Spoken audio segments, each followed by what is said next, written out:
My name is Steven, and I'm the treasurer of the Russian Eurasian Student Organization. And here's my counterpart, Ian, who is the president. And today we're honored to introduce Professor Polina Barskova.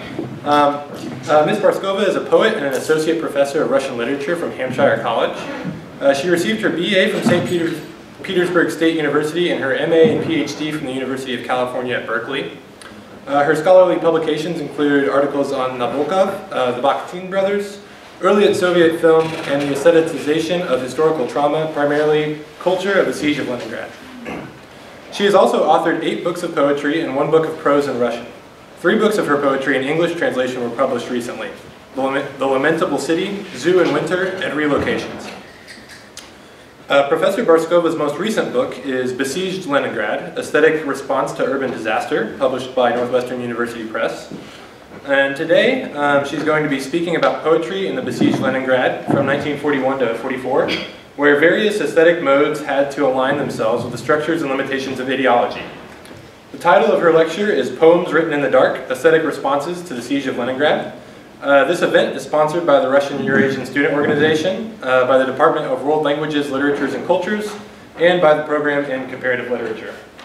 Additionally, in addition to today's lectures, tomorrow she will be reading her poetry, April 27th at 1 p.m. in Gerhardt Hall, room 258, which is the second, it's the study floor on the second story where the Honors College is. After today's lecture, she'll be signing her books out just here in the lobby. There is a table with her book, Written in the Dark, 5 Poets in the Siege of Leningrad, that I recommend that you all go and take a look at. And so without further ado, please help me welcome Ms. Barskova.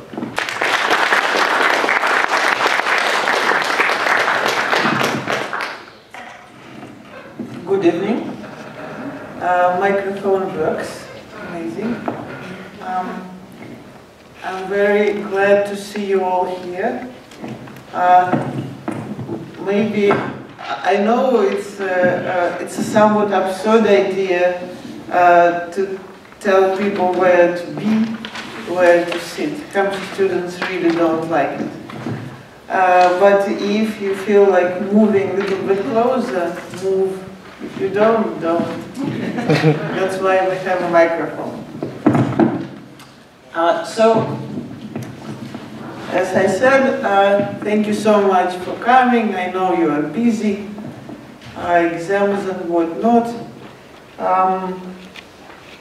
I hope not to take too much of your precious spring time and to entertain you with a couple of stories. When I asked your Professor Nadia, what should I talk to you about? She said, well, you know, we teach Russian history and literature. So the question that always interests me, why American students and not students should be curious about Russian history and literature. There are several reasons, and today I will try to make a case. One more case. Why it makes certain sense and why it might be interesting. I will tell you about a tiny book. When I describe the size of this book, as it happens, because I asked my friends to bring this book to Russia, basically to smuggle, more or less. I explained that this book is the size of my palm of my hand, size of a kitten, of a grown kitten. And nevertheless, I think it's one of the most amazing books I've touched and I've seen. The fact that I put it together has something to do with my vanity, but actually it's about people in this book, about the stories of these people, about the very fact that this book exists. So I have to tell you several things about it, I guess. One of them is that this book called Written in the Dark, 5 Poets in the Siege of Leningrad. It shouldn't exist. It's an impossible book. So that will be the title of our conversation, an impossible book. As it was just said, I come here.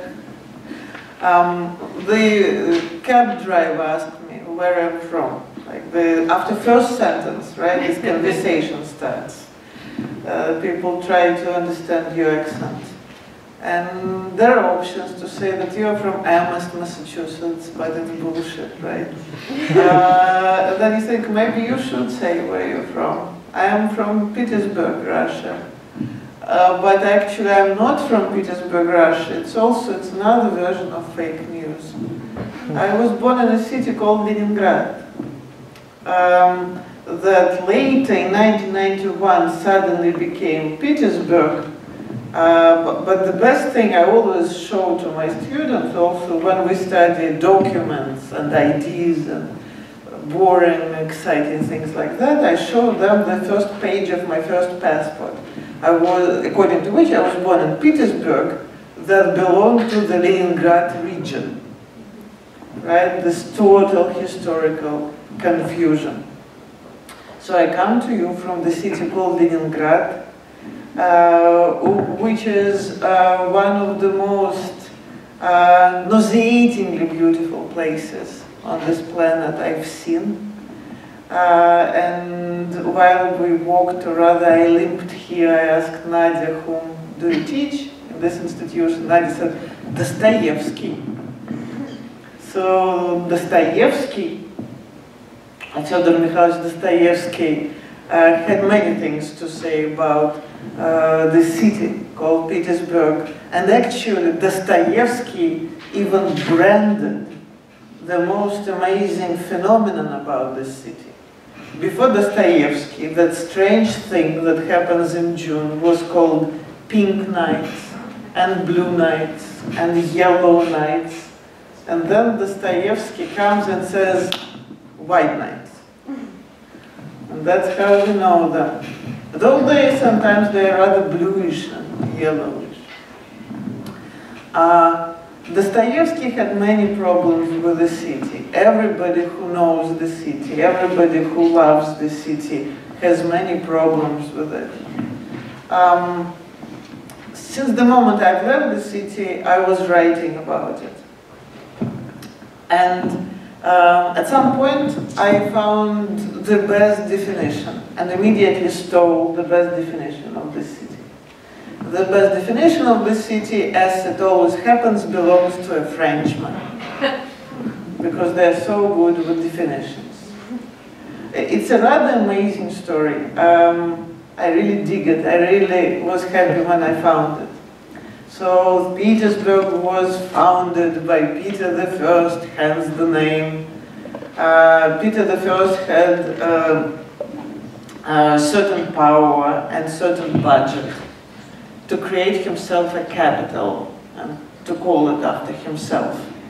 But also he had very exciting and very poor judgment to situate his capital in the strangest place possible. If you ever saw the map of a country called Russia, maybe you ask yourself, why the hell the city that was a capital for 3 centuries is situated, right, if we imagine the map of Russia, some strange, huge animal. Right, here is the animal, and here is the capital. Peter I had some bad moment with Sweden at that time. So he decided to kind of commemorate his moment with Sweden. And for the next 3 centuries, it was the capital. After Peter's death, the capital was in some kind of misfavor, disfavor, and then the next person to fall in love with Petersburg again was one of the coolest rulers ever, Catherine II. Not only I say this because I am obviously very much interested in amazing and misbehaving women, but also I'm very much interested in writing women. Catherine II was one of the most exciting writers of her moment. And again, as always in literature studies, we are speaking money. Catherine II had money. And as a part of her project to establish Petersburg as a cultural center of Europe, again, it's a problem, right? Europe doesn't want to think about itself in this strange locale with awful weather.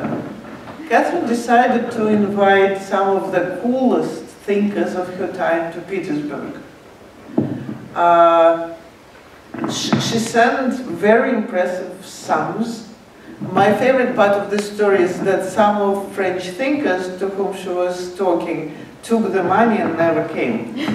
One of them was Rousseau, the person you study in your every philosophy class. But another person was desperate enough to go. This is the person whom you kind of know, maybe without knowing him. Denis Diderot, the person who created the first version of Wikipedia, right? French encyclopedia. Diderot spent several months in Petersburg freezing and sneezing and really kind of upset. And then, but in exchange, he had his tea and I don't know, Russian tea cookies with Catherine. And once she asked him, so what do you think about my capital, Denis? And he said something that will be the epigraph for this conversation. He said, Your Excellency, it's really not wise to locate your heart at the end of your little finger.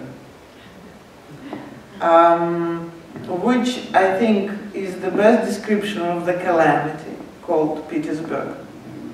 So now the story takes us 3 centuries later, 1941, at another calamitous moment of relationship between East and West.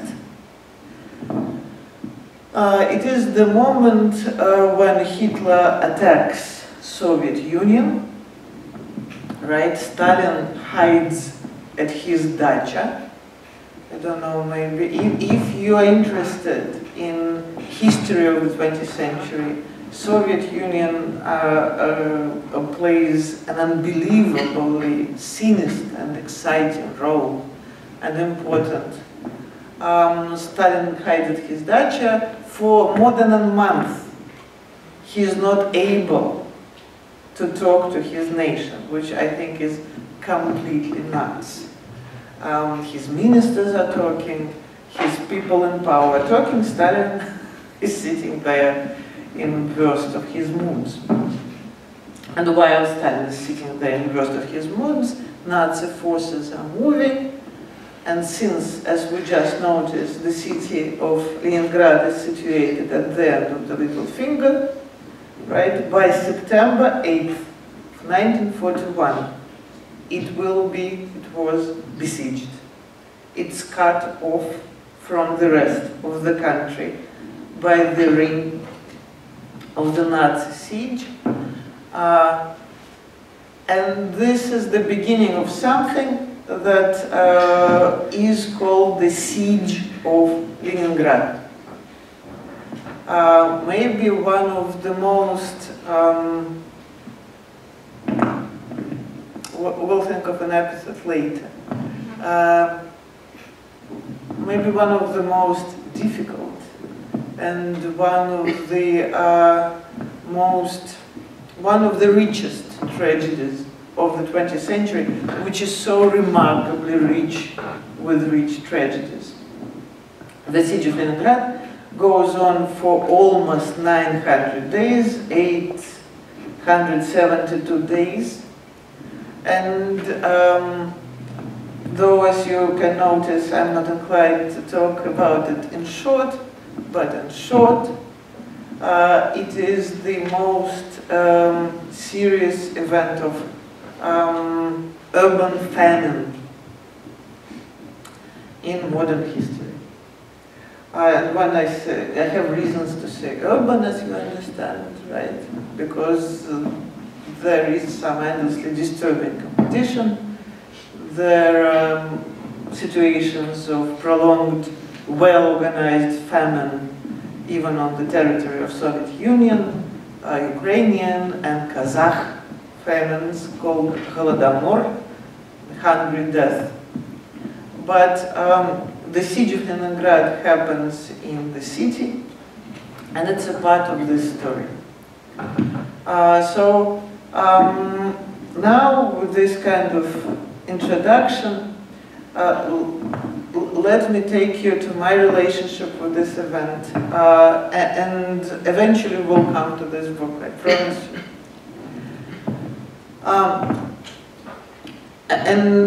We'll come to the question that I will repeat it again and again, why I think it's exciting to study Russian history, why I think it's exciting to study Russian literature. So I do what I'm doing now, more or less, for the last couple of years. And at some point I was talking about these subjects, these texts, at Bryn Mawr. And after that lecture, a gentleman came to me, very nice, gray-haired, like almost magically looking, like a gnome gentleman, and said that he really, really appreciated things that I said. It was all kind of curious, all that, but he has one question. He wants to clarify whether he understood it right. Is the siege of Leningrad over yet? And I completely froze, because I understood that my worst suspicions about my accent were true, or maybe I really didn't say something important. Because again, when you spend 12 years of your life with a topic, you kind of sometimes you forget to mention. It started in 1941, ended in 1944. So I spent some days in horror that I forgot to mention this. And then this question began reverberating kind of with me. And I thought, seriously, is it over? How should we think about it? I don't know whether you heard, in Russia it really made a big splash. Several years ago, they managed basically to shut down the only anti-Putin TV channel in the country. And as always, they did it using a provocation. On the 27th of January, which is an official date of the siege memory, they decided to poll, to ask people a question. Whether people think that it would be a good idea then, in 1941, to open the city. To the Nazi army. As they did, maybe you know, with many other cities that were occupied. Cities like Kiev, Odessa, Minsk, and many other cities. 7 minutes after this poll went public, basically the channel went down. And now it exists only as a computer thing. We still follow it. But it was very interesting. I found it very interesting that it was precisely, I found it interesting and symptomatic, that it was precisely that question that created this reaction. Everybody was very upset. How did they dare to ask this question? How did they dare to touch this sacred topic? I was sitting also as everybody kind of checking my computer, and they asked me then, they interviewed me to comment, to which I said, all I can tell you that in every siege diary, of which there were thousands, and this is a connected, huge, very interesting topic. how many people in that situation wrote in general. In every siege diary, you find musings on this topic. People asking themselves all the time, will they open the city? So for somebody who studies this, it's not such a wild question as people in power in Russia today think. But the very fact that people in power in Russia today think about this so acutely is curious.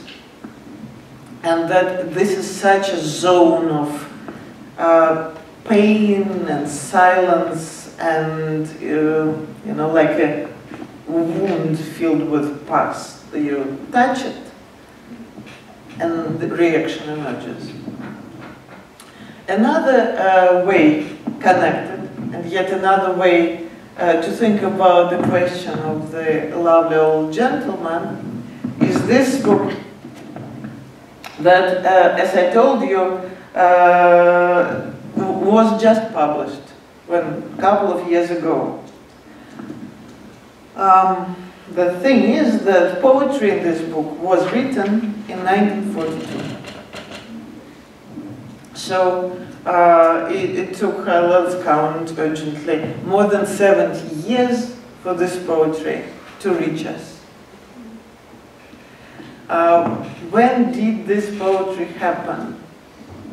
Is it still happening, right? If you ever took one literary theory class, I don't know, people do strange things, right? So one of the first questions is, when a text happens, at the moment when it's written or at the moment when it's read?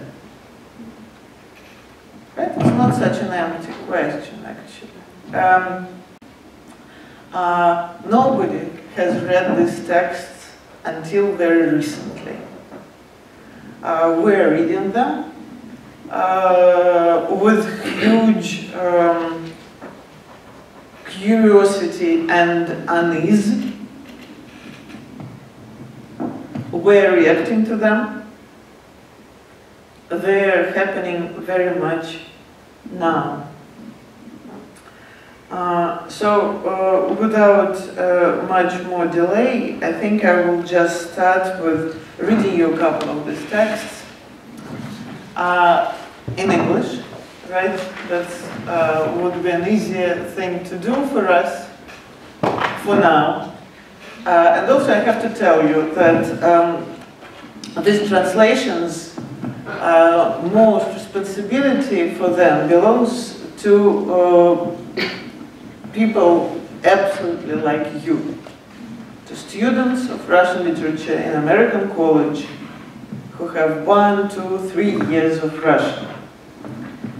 This whole ontology is a collaboration of students and professional translators. And that was one of the processes when I understood how hugely I'm proud of my students. But also, you know, pride goes together with responsibility. I found out that they can do it, that I need them, because that Russian poetry, in order to exist in American language today, it needs you. People like you. So we spent 6 years. A team of 15 people spent 6 years translating the strangest poetry possible. Gennady Gor, 1942. With a shock wave in my ears, a cold moon in my soul, I am a shot to insanity. I am both Czech and made to myself.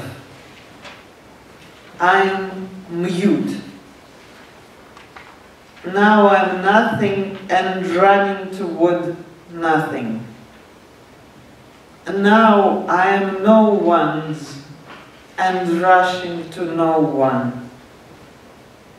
A shock wave in my mouth, a cold moon in my dark, a leg in my corner, an arm in my ditch, the eyes that fell out of my sockets, a finger forgotten in one of the clinics, an unneeded moon in my dark.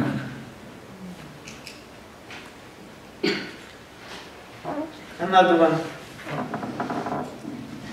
The uneasy smile of Edgar Allan Poe, the ungainly gait of Cervantes, the unneeded but golden fish, the unsettling dangerous find. They'll kill me. I know one Monday they will kill me and fling me right here by the washstand. And my killer will stand washing and marveling, waits for kissing, and stand smiling while he washes. So let's keep this poem in mind while I try to explain to you the scandal and very sharp significance of what you just heard. So we're working with the question whether the siege is over yet, and another question that I want to give you, to throw at you, is the notion of whether the siege is a known or unknown event. And this is another thing. I suspect that this can be taken to many events in history, events in American history. That when I talk to my colleagues about many wars in which America participated in the 20th century, I understand that the siege is not a unique case, obviously. And nevertheless, when I tell people that I want to participate in finding out things about the siege of Leningrad, rather often I meet reaction that, are you kidding us? Like, it's a very known event. It's a very famous event. Maybe not so much in the United States, maybe not so much with the younger generation, but in general. To which I say, this is true, but the version of this event that is known, this is what is excitingly problematic. Again, as it was said, as I also said, I am from that city. I grew up at the south of Leningrad, next to a huge monument to the siege heroes. How could it be unknown if there is a huge monument? So this is why I want to start kind of zooming in with the text that you have on your handout. And you can look at it. I will read to you now the most known, again, text about this event, poetic text about this event, and also text of very interesting materiality. So again, what do we do in our graduate seminars about literature? How do we kill our time? We talk about readership, and we talk about materiality. Another reason why it's interesting to study things Russian and things Soviet, there are some unbelievable things about materiality. You will read a poem now with me that very often we ask how things are written, how they are published, right? This poem is written in gold, on granite, right? How often do you read things that are written in gold? Here lie Leningraders, here lie citizens, men, women, children. Next to them are Red Army soldiers. With their very lives, they defended you, Leningrad, cradle of the revolution. We cannot recount their noble names here. So many rest under the eternal protection of this granite. But you, who fix your attention on these stones, know this. Nobody, nothing has been forgotten. Right? Very often when I have, like, I don't know, 20 minutes or something, 2 hours, 2 days to explain the situation of the siege poetry, I say, let me explain to you the story of Olga Bergolz and Gennady Gor. And things will begin becoming clear. So as I said, what you are seeing here is the most celebrated text about this event.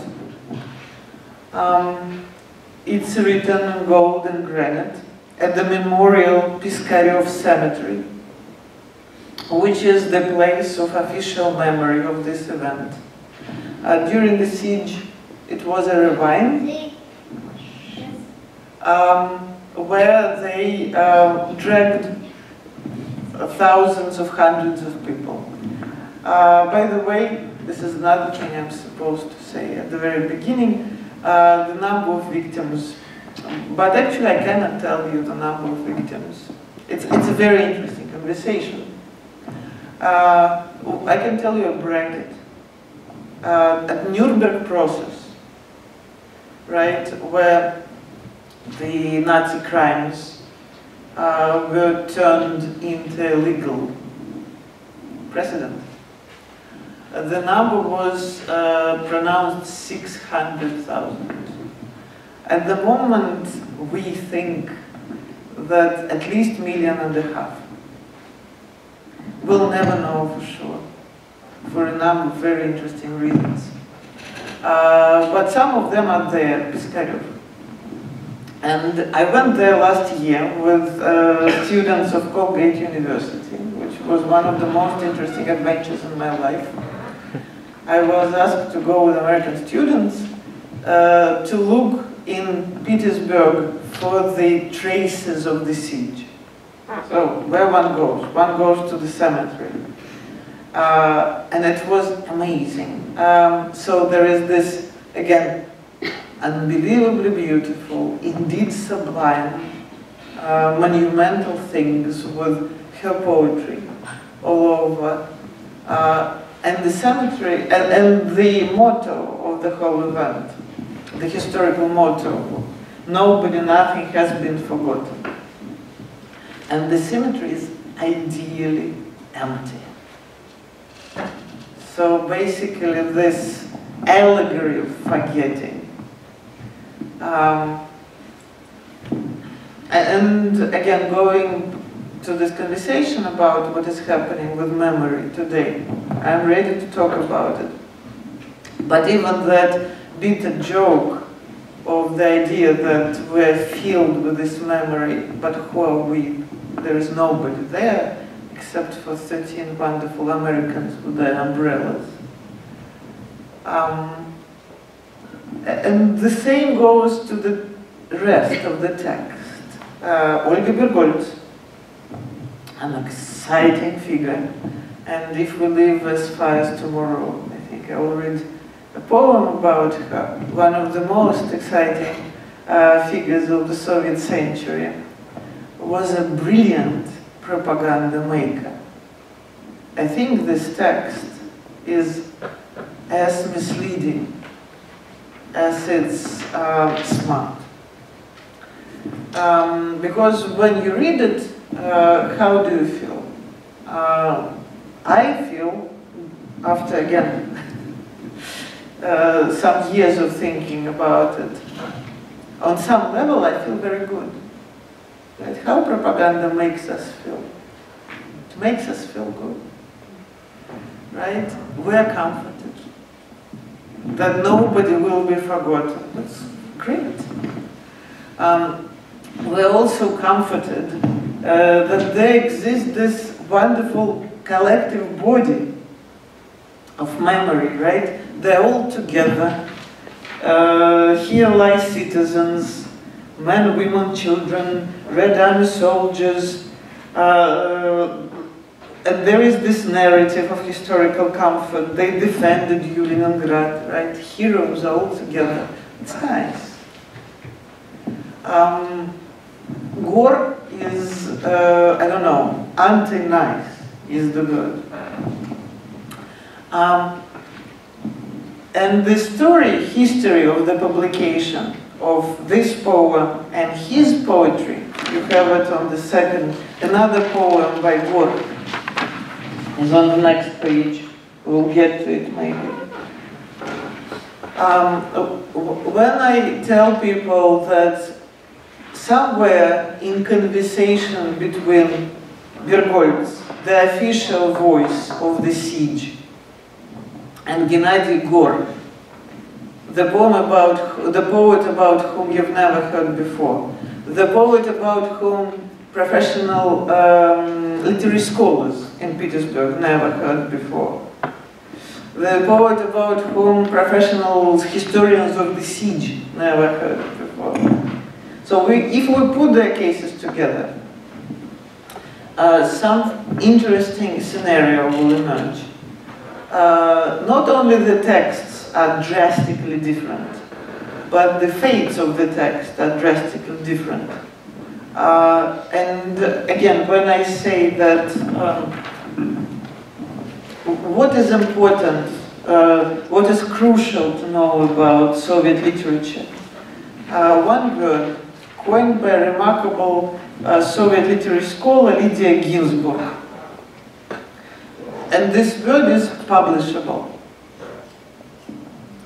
Something that can be published, made official in the Soviet regime, and something that won't be published. And in these two cases, this idea of publishable reaches its almost primitive, radical edge. Olga Bergolz, as I said, was the voice of the siege. And when I say this, I mean it very, very literally. The siege, as I said, it was the event of famine, but also it was a very curious event of the total failure of civilization. There was no electricity, no running water, no heat.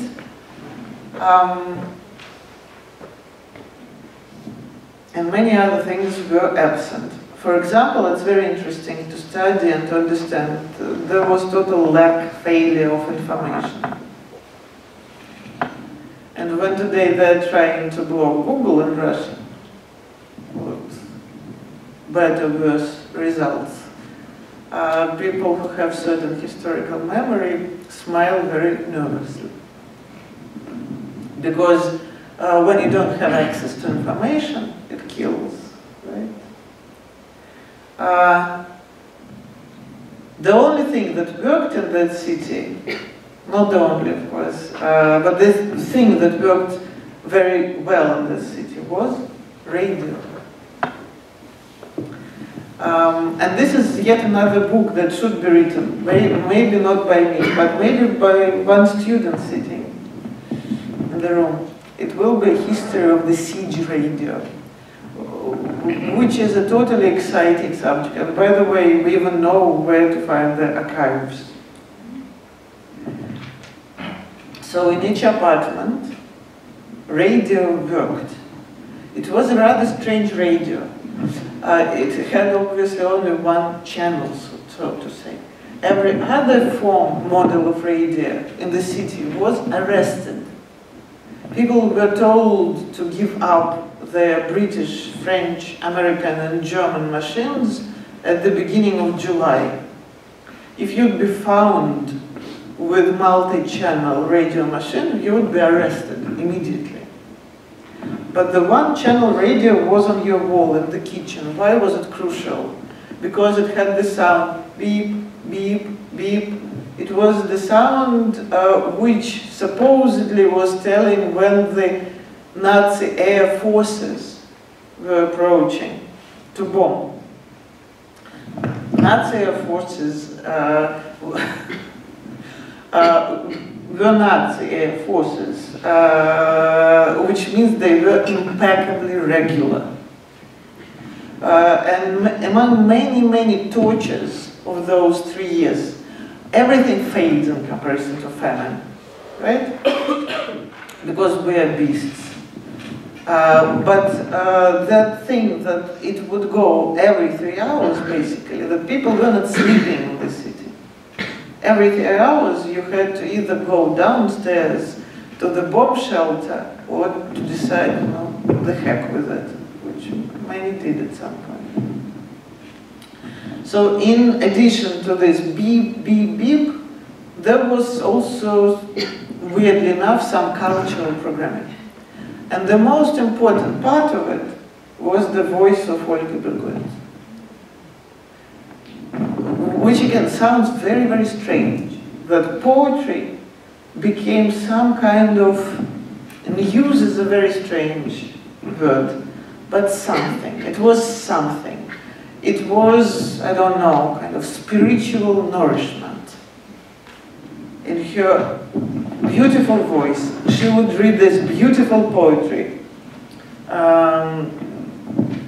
giving one hope, telling one that the great state is there to protect, to defend its great city. Bergulina would read her poetry almost daily. And if you go to that archive, called as all the Russian archives and this completely Orwellian crazy abbreviations. It's like this wonderfully ugly words. This archive is called Zgali. You can find her poems with the remarks of censor. And it's interesting that it was censored very slightly.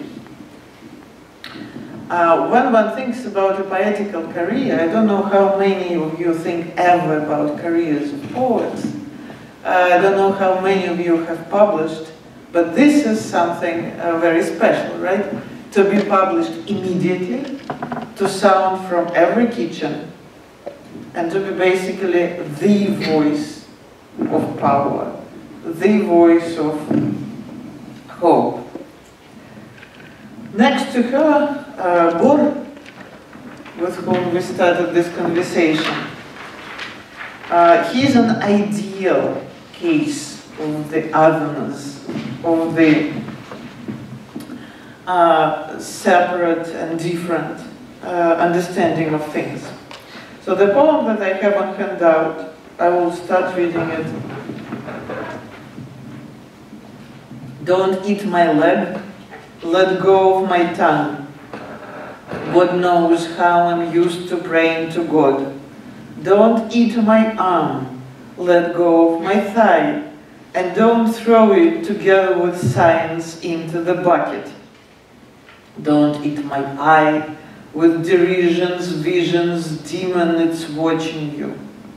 Don't eat my ear, don't touch my nose. To me, my ears, my gut, to you, my nose is garbage. So this is very unpleasant, right? It's a poem about cannibalism, which makes every sense.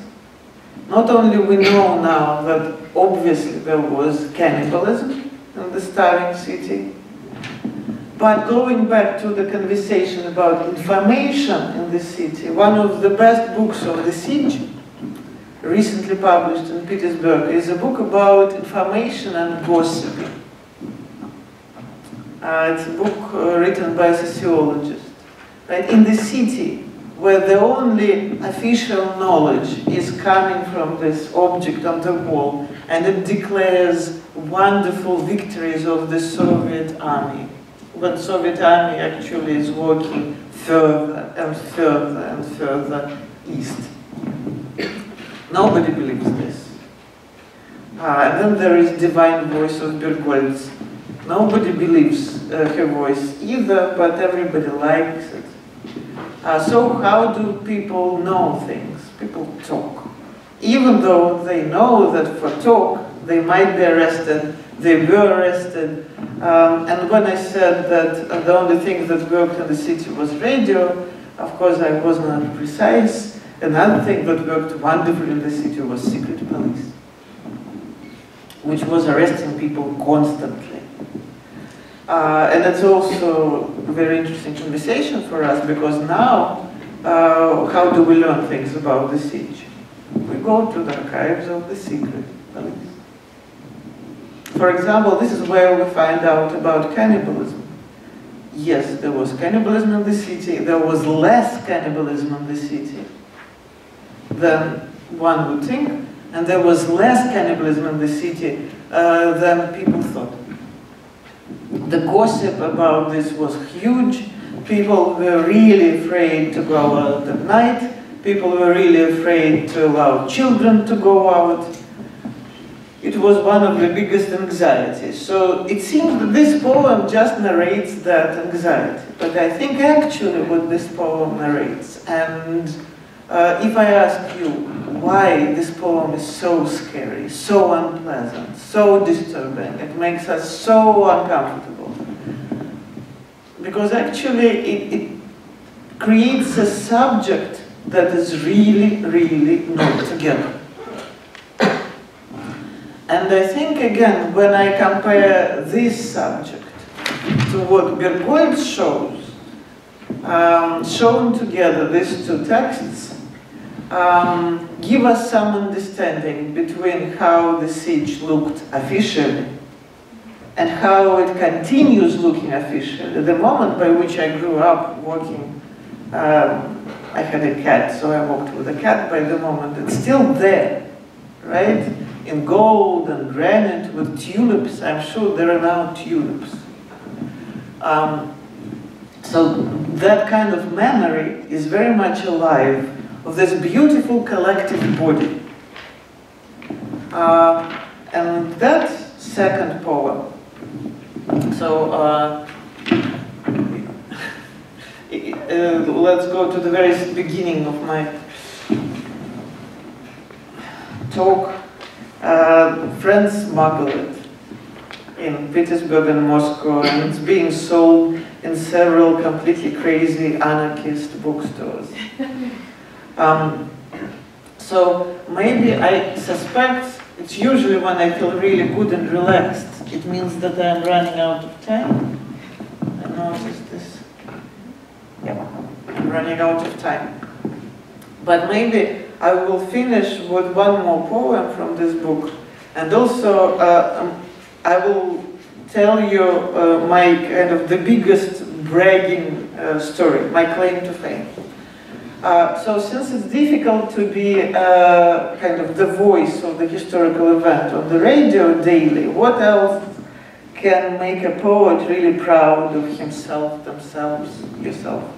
It's when you are forbidden, right? It brings you to the numbers of poets like Baudelaire, Ginsberg, and many others. My book about the siege is forbidden in Petersburg. Unfortunately, to tell you the truth, it's not because of my stuff. I suspect that nobody read my book in the chain, the bookstore chain where it's forbidden. It's a strange book. I write prose also, non-fiction. So I don't think they read it. I suspect they forbade it for its cover. On the cover of my prose book, there is an image, a perfectly disturbing image of a beautiful woman surrounded by kind of ugly creatures, disformed creatures, strange creatures looking at her. We do know, well, we people who study Holocaust, we people who study various forms of genocide in the 20th century, that such events, when some people have bread and some people don't have bread, like Holocaust and like the siege, create all kinds of situations.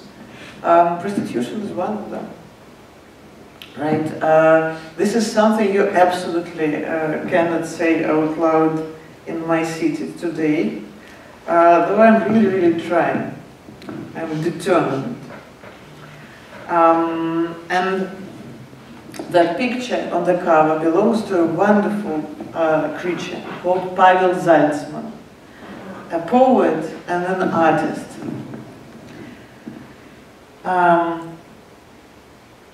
In heels and pilfered silks, in the basement kitchens, stirring pots and cooking meals, stand the most vile creatures. And these creatures paint their lips over cow's tongue gathered, as abundantly the milk fills their breasts unwithered. Fire serves them at their beckon, working like a mat. In their stoves, flames licking the pots they hide from us. The buckwheat's frightening smell is torture at their door. We curse our fate, ourselves, and curse God all the more. Our great desire is to vend the clothes right off our backs. We watch them from behind, anticipating scraps. So when the book in question was forbidden, I went to the bookstore and I asked the chair of that, do they really understand that the picture was made in 1943? That the picture belongs to somebody who was in the city. To which he looked at me very much without enthusiasm and answered that there are certain things that really are better to stay untouched. And as you know, there is nothing that inspires you more than such suggestions. Then you understand that you really are going to touch it. Maybe it makes certain sense, at least in terms of composition, to end this part of our conversation. So I told you why I think it's exciting to study things Russian. Because, for example, we have this absolutely unstable, nervous canon. Right? How many great American poets will you discover? You will discover some, you might. It's possible. We discover them like by dozens, basically. There are 5 names here: Геннадий Гор, Дмитрий Максимов, Сергей Рудаков, Vladimir Sterligov, Pavel Zaltzman. All of them published during the last 10 years.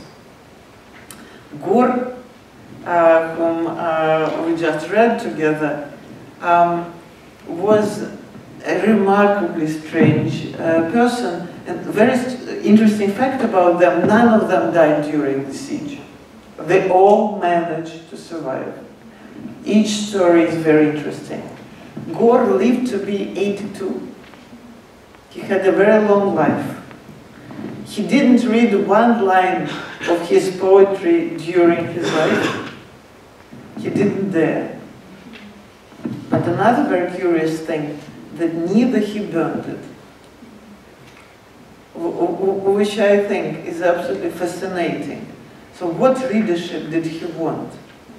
His granddaughter lives in Washington, right?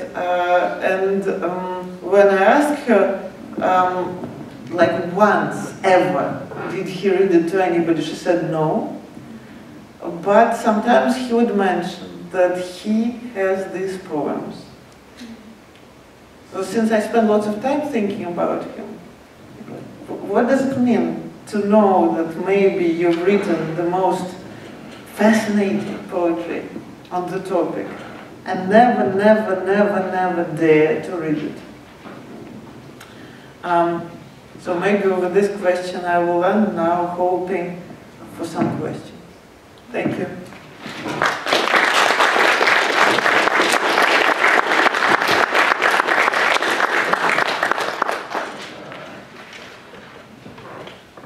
Yes? So, I'm a history major and I'm wanting to pursue a career as a historian. So, I guess the biggest question I have is how important are these stories that, or rather, how important is it that these stories are told, I guess, because we don't know a lot about Russian history. I don't.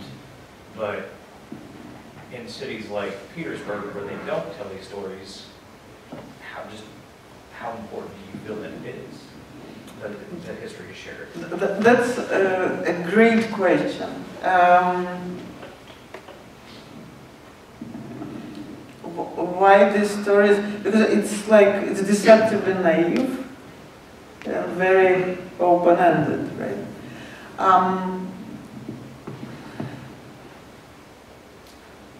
I don't understand much about what's happening in Russia today. I'm maybe too angry to understand it well. But one thing I really do understand, that one of the cards that is being played with huge success is militarism. Right? And those of you who, I don't know, watch TV news or things like this, I just mentioned tulips. What is it? 26th of April.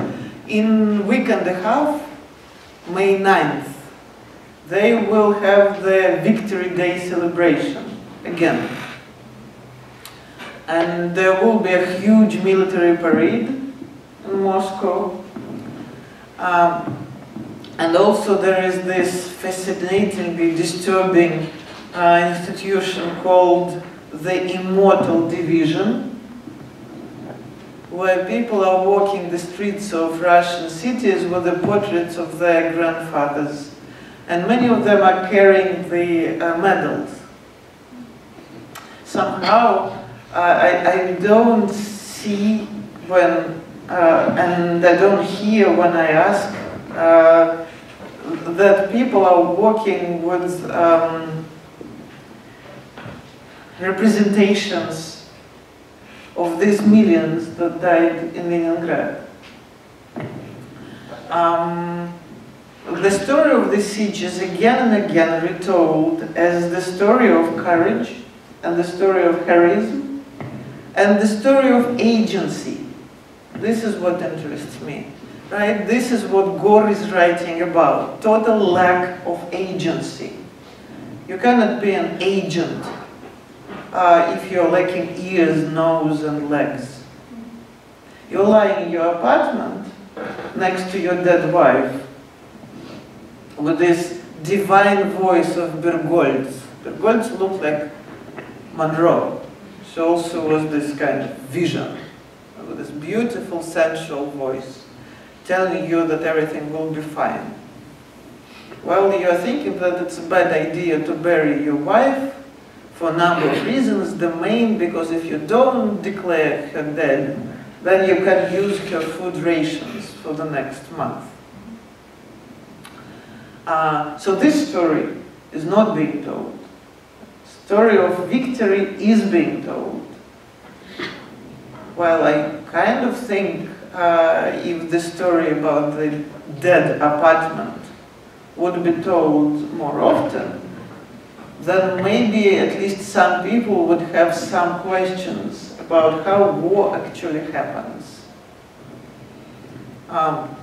Especially since the other part of things that people like me learned when sitting in these archives in Petersburg is that the story of the siege, the Soviet story of the siege, is also the gigantic and exciting story about governmental non-professionalism. The things could, and when I say about Stalin and Dacha, you know, it's very impressive, but only a tiny part of what happened in 1941, and how it actually did happen, that Leningrad found itself completely without food. It's a very interesting story that still historians are digging, are trying to uncover what happened. So supposedly, if these stories would be told more often, with more precision, to the younger people, then maybe the whole idea of military action would lose some of its glamour. This is one thing I can tell you. And on some very different level, maybe, though I am constantly in conversation with historians, I think there is just, you know, out of stubbornness, out of some, there is something kind of to see again and again a new voice, a new voice, a new diary, a new set of papers, a new set of postcards, a new set of letters coming out of this place telling their stories. There is something that just feels right, that these people were denied the opportunity to sound. There is something that feels right about returning this opportunity to them. Though, again, not to sound overly romantic, I am a big friend, and this is why I have these covers. I have this endlessly beautiful covers,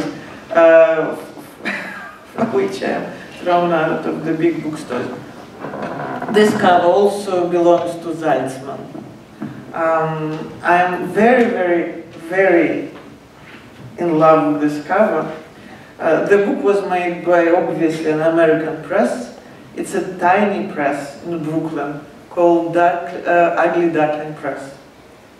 Look for it. They are making very interesting books, not only of Russians, but of Eastern Europeans. They publish Dragomoshenko, they publish many contemporary poetry. So when we were choosing the cover, granddaughter of Zaltzman, a friend of mine, said, take his sketch from 1941. It's a long story, and we don't have 6 hours for me to give you all the details, but he only sketched one picture in 1941, and he managed to take it out of the city. And then for the rest of his life, he was depicting ruins and depicting ruins and depicting ruins. But this one is a real ruin, an authentic ruin at the moment. So at some point, sitting with Zaltzman's granddaughter, having our tea in Moscow, she told me, do you understand what this book is about? What this book is about? It's about all the texts that did disappear. 1.5 million. It's a serious number of dead men, right? How many of them never wrote? How many of them disappeared with their writings? How many of their writings were disappeared? This is an interesting thing, that when grandchildren of Gore found the notepad and began showing it to the professional writers in Petersburg, many of the professional writers, and it was already perestroika moment, many professional writers said that maybe it would be better not to publish this. This was mid-80s. Because again, it's unpleasant, it's disturbing. It has nothing to do with heroism. It has nothing to do with how we want to think of ourselves, usually, habitually. So, this is another thing. I really like this idea. That, so we have 5 poets.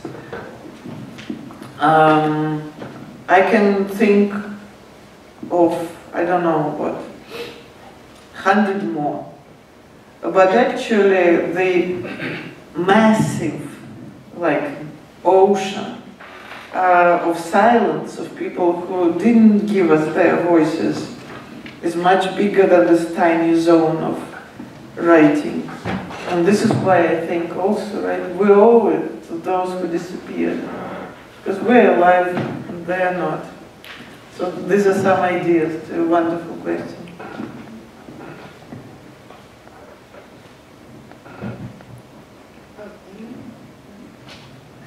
Yeah? How did these poets react once the city was relieved? Mm-hmm.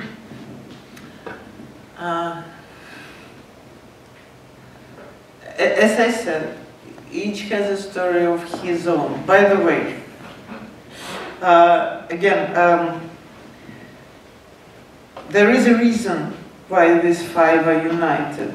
They also, they have certain stylistic affiliation, unity. They were interested in surrealism. Believe it or not, you'd better believe it. But Leningrad has had in the 1930s a very strong, though tiny, but very strong world of avant-garde. And very a-Soviet things were happening. So we decided to put these five together. But actually there were more, as I said, and also, as I mentioned, there were some amazing women. Just these five are not women. And these are just 5 lives.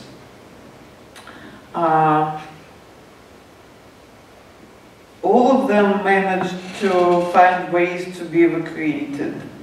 Every story is very strange. Zaltzman, whom I mentioned several times, had a very unique situation. He was half Jew and half German.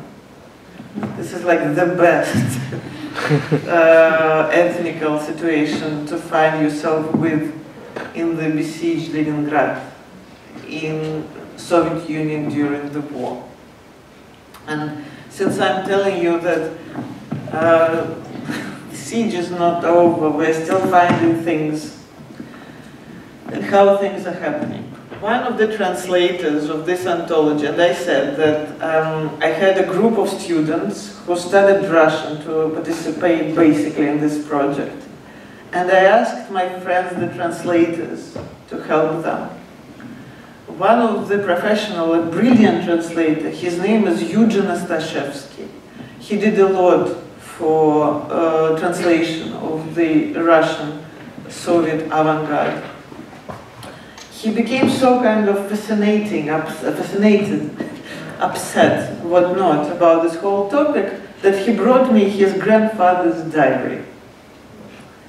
And then, you know, again, historian.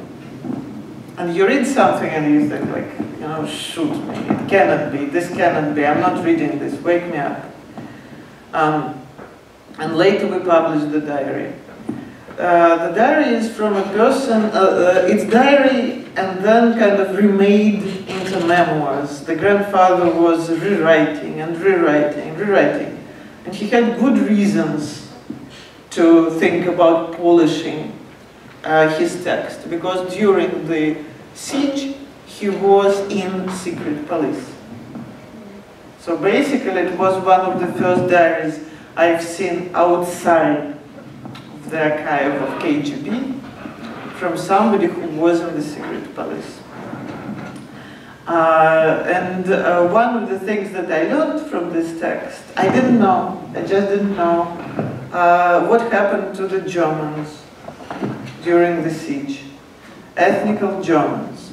Also, going back to Catherine II, going back even to Peter. Petersburg, the most western city in Russia, also for centuries was the most cosmopolitan city. In the 18th century and 19th century, excitingly so. There were like German area, Polish area, Dutch area, so on. There were many Germans in the city.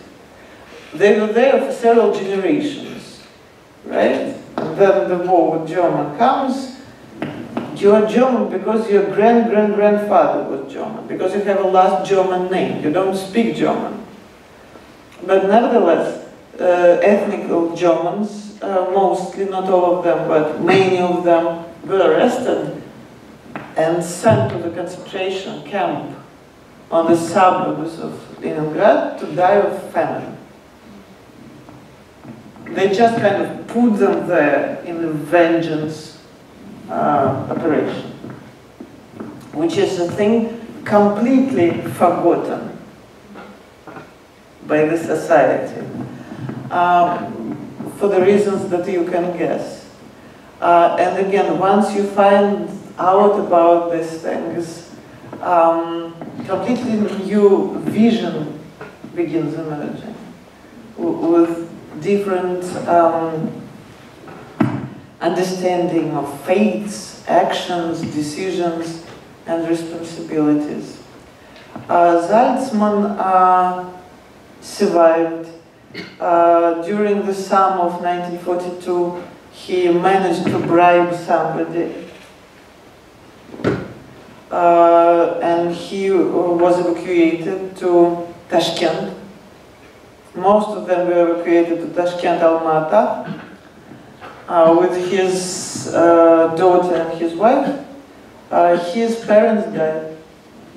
This is another story that I think is very important. When you read many texts about the siege, when you're trying to understand kind of individual lives and individual stories, one of the stories that constantly is with me in a certain way, it's a story about a child and a parent. It's like, I'm 42. One of the most trivial stories is that the child, who is 20, 30, 40, has a working food ration, and the parent doesn't. And that story begins about how much bread you give your mom. And some of the most important siege diaries are about this. Salzman's parents died, and so for the next 50 years of his life, he was thinking about it. All of them left the city, and to your immediate question, Salzman tried to return. This is an interesting thing. Again, since I said that it's like the most beautiful and the most disturbing city in the world and whatnot, he tried to return, but as many people who left, he wasn't able, he just couldn't make himself to be in the city again.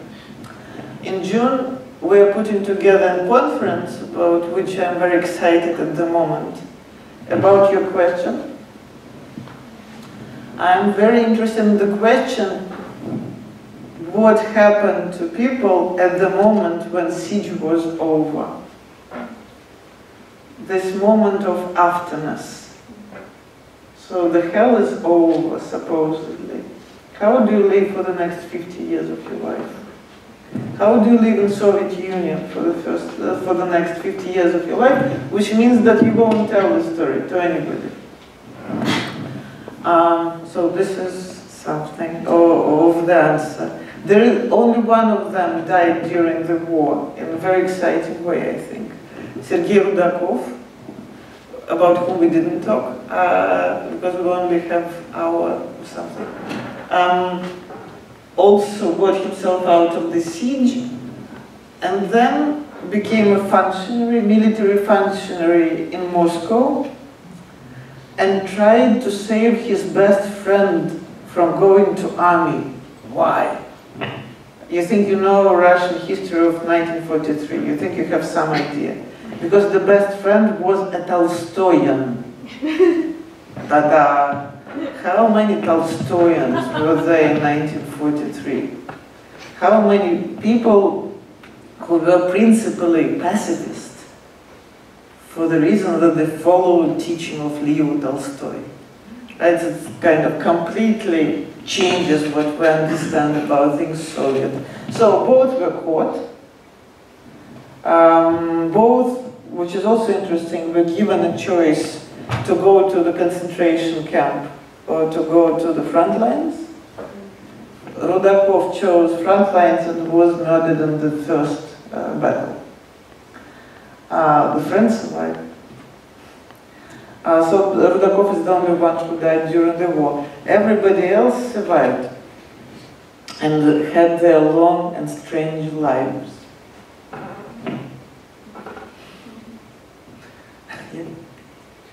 So it's, at least from how I'm hearing this, like you're kind of pitting the abominations told by the actual people in Leningrad versus the heroic stories told afterwards. Were any of these poets, did they ever write about a heroic perspective on the event? Great question. There is a continuation to the Gor story. Gennady Gor is a rather famous Soviet writer. Again, why we are so fascinated with this whole stuff? Because you cannot imagine it. You cannot come up with this shit. Gor is the famous Soviet sci-fi writer, writing mostly about Soviet people on the other planets. It's endlessly boring. It's so boring and in such a bad taste that at some point I understood that it has its own fanship.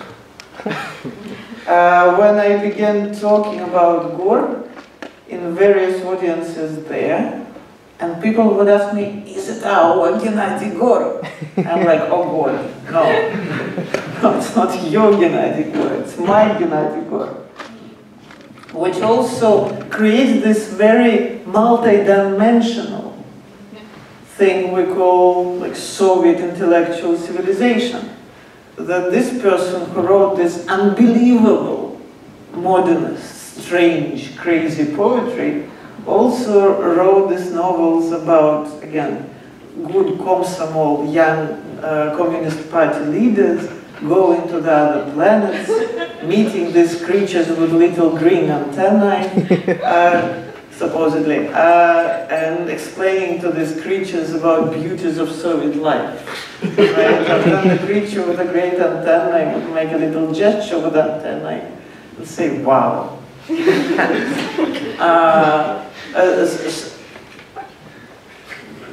Gor didn't write much about the siege, but all in all, when you read his sci-fi stuff, you understand that there are certain things to appreciate. The strangest part of his story, again, everything's very strange, really strange part, is that there exists one documentary about the siege, made during the siege.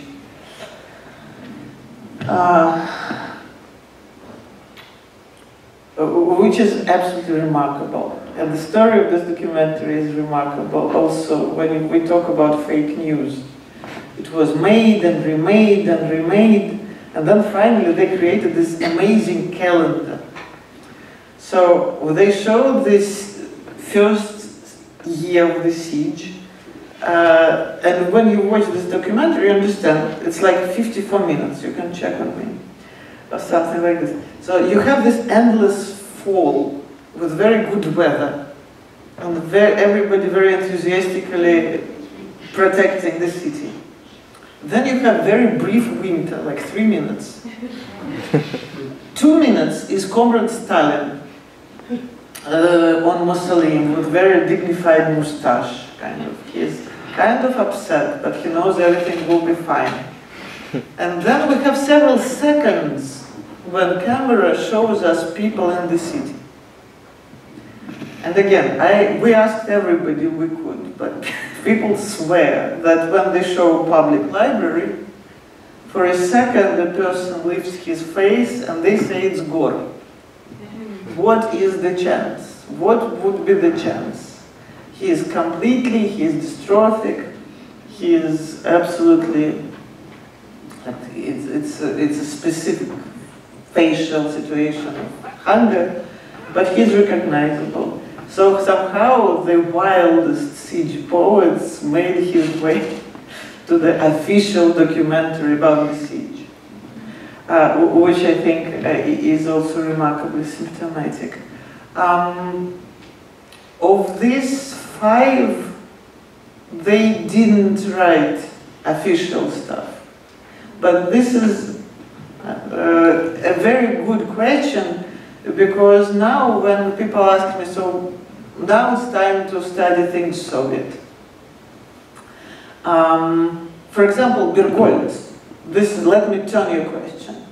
So in addition to this amazing poetry about courage and dignity and whatnot, Bergogl's wrote an amazing text. She wrote a diary, which is published now by a team of wonderful comrades. So last year, after I took poor, wonderful American students to every cemetery and museum, and they were bored to death, I began calling my friends, asking them where should I take American students to show them amnesia of the siege. And people had wonderful ideas.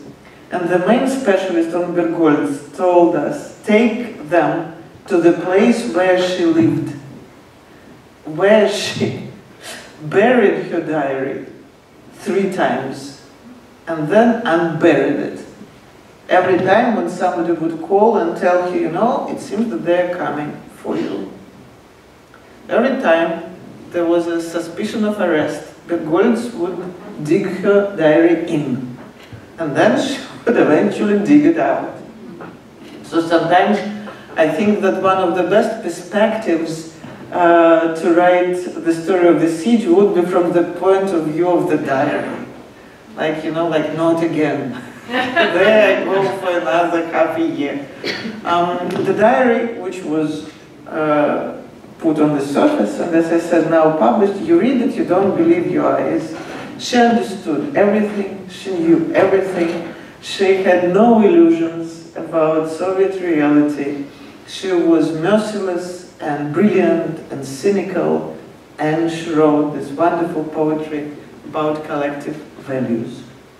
This is why it's so interesting to study Soviet century and the siege of Leningrad. Thank you so much, my friends.